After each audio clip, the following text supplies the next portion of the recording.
terms of children, what often happens is that a mother's parenting will be undermined by her abuser. So he'll undermine her role as a mother to the children. So part of reestablishing themselves as a family once they leave the abuse is mom reestablishing her role as a mother and as a parent, having some authority with the kids, some credibility with the kids, because if your father has been insulting your mother and telling you that she's stupid and doesn't know anything your whole life, it takes a while to readjust and realize, oh, that's not really the reality, and we have a new situation on our hands.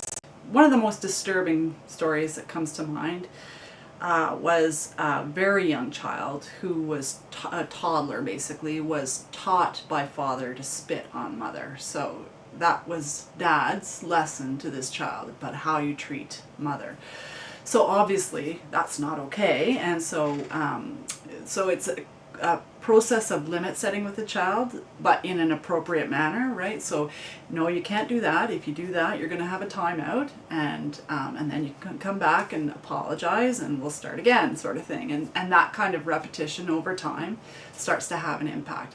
And we have support groups separately with kids as well, because we recognize that it's kids have their own needs in terms of escaping an abusive relationship as well. So they need to sort out their own feelings, and often kids want to protect mom as well, so they don't necessarily want to tell mom their bad feelings or things that are upsetting to them because they want to take care of mom. So we have separate programming for kids so they can sort through all of that stuff as well, without fearing burdening mom, but also learning that there are rules that apply to them in their lives, and that they have responsibilities as well, and that what they may have seen modeled in their home with their dad's treatment of mom is not the way it should be in a family, and there are other choices that they can make, so they can decide to behave differently and to make different choices in their lives.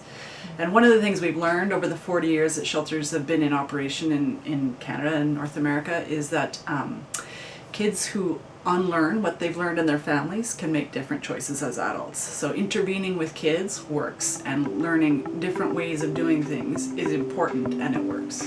Crisis shelters or emergency shelters typically allow for, well, theoretically a 10-week stay, but it's most often way over that because it's hard to find housing once you leave.